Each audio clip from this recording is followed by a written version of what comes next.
Et salut les loulous, comment allez-vous? Moi en tout cas ça va très bien, on se retrouve aujourd'hui pour la première sélection de Pipo qui est un nouveau concept où je vais parler des animes qui me tentent, que j'aime bien et que je regarde en ce moment. Donc là je vais vous parler de deux animes qui ont démarré 7 octobre 2018 et qui pour moi valent vraiment le coup d'œil. N'hésitez pas à lâcher un petit pouce bleu, à donner vos avis en commentaire ou à vous abonner si vous aimez la vidéo. C'est parti, générique.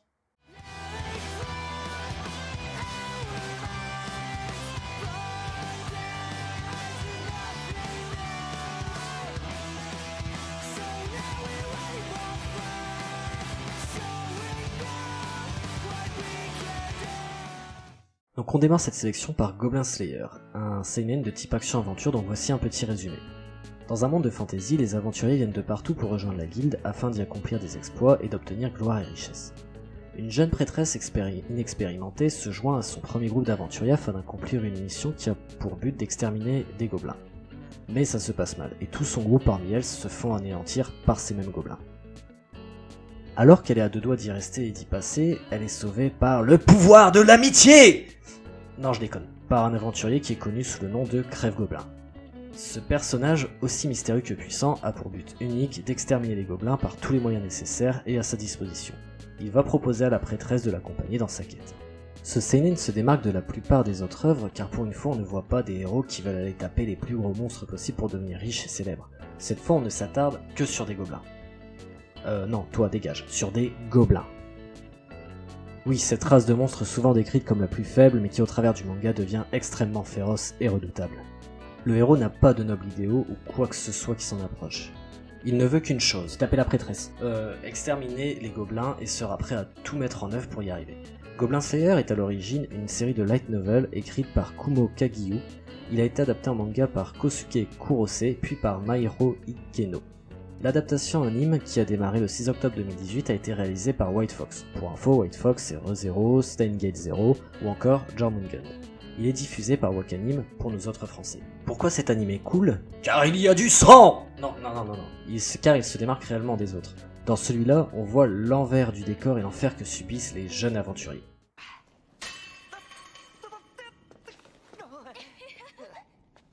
Ouais, non, plutôt comme ça.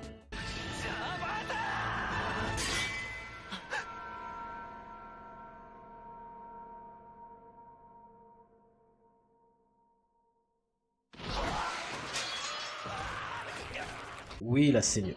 Là, pas de héros ultra puissant et badass qui règle tout en un seul coup de poing ou d'épée magique. On a juste notre chasseur de gobelins qui va utiliser toutes les ruses possibles et toute son expérience pour exterminer les gobelins. Le character design est plutôt réussi, les émotions des personnages est très bien retranscrites. Leur terreur, t'as peur hein, lorsqu'ils n'ont plus d'espoir, la tristesse, leur insouciance. Les graphismes sont assez beaux au final. Pour le premier épisode, on n'a pas eu d'opening, il faudra attendre le second, mais on a un ending style médiéval, épique, teinté d'une pointe d'aventure qui passe bien, et un host style métal, épique, symphonique qui rend très bien avec les images. On va donc maintenant passer au deuxième anime de cette sélection.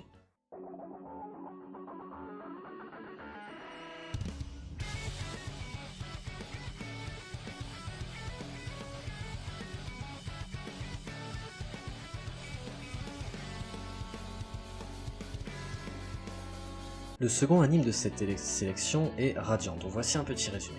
Radiant se déroule dans un univers fantastique empli de magie. Dans ce monde, des monstres appelés Némésis tombent littéralement du ciel afin d'attaquer la population réunie sur des sortes d'îlots-montagnes atteignant le dessus des nuages. Des sorciers dans le monde entier se mobilisent afin de combattre ces Némésis.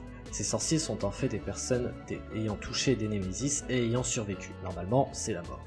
De ce fait, ils sont souvent rejetés par la société et sont souvent assimilés aux Némésis eux-mêmes. D'après certaines rumeurs, ces monstres tomberaient d'un nid de Némésis appelé Radiant. Seth, un jeune sorcier courageux sous la tutelle d'Alma, une autre sorcière, s'est fixé pour objectif de trouver et détruire le Radiant afin que les attaques de Némésis cessent et que les sorciers puissent être intégrés dans la société sans être rejetés. Ce shonen est un manhwa, manga français créé par Tony Valente. Je répète, ce shonen est un manhwa, manga français. Oui, un manga français adapté en animé. Bref, il est publié depuis juillet 2013 par Ankama Édition. Son adaptation en animé est réalisée par Lesh, j'ai bien dit Lesh et non Dersh. Pour info, Lesh c'est Assassination Classroom, Danganronpa, entre autres. dont le premier épisode a été diffusé le 6 octobre 2018 sur la plateforme Anime Digital Network ADN pour les intimes. Là où l'anime se démarque, c'est qu'il a été créé par un Français. Allez hop, voilà, vidéo terminée, on remballe, générique, c'est parti. Non, je déconne, ça suffit pas. En gros, on a affaire à un shonen plutôt classique. L'auteur Tony Valente reprend tous les codes mais arrive à se les approprier pour traiter des sujets sensibles comme le racisme, la dictature, entre autres. Hop, le point Godwin, c'est fait. Pour moi, ce manga a le potentiel de devenir un incontournable. Ayant déjà lu les premiers tomes, je peux vous garantir qu'il y aura du spectacle, avec des clowns, des funambules et tout. Les personnages y sont très attachants. On a Seth qui veut que les sorciers ne soient plus discriminés, Alma, la mère poule qui élevait Seth, entre autres. Au niveau de l'animation, c'est clean, les couleurs sont jolies, le character design est plutôt beau et les animations sont fluides. Au niveau musique, on a un opening, Utopia par 04 Limited Sasabis, qui est plutôt entraînant, qui va nous montrer quelques personnages de l'anime comme Seth, Alma, Grim, Melly ou Doc sans nous en dévoiler trop. On a ensuite un ending sympa qui se laisse écouter. La seule chose qui me fait un peu peur pour ce premier épisode, c'est la voix japonaise de Seth. Je sais pas, je trouve qu'elle colle pas trop au personnage, après c'est que mon avis. D'ailleurs elle me dit quelque chose mais j'arrive pas à me rappeler quoi, si quelqu'un sait, qui n'hésite pas à le dire en commentaire.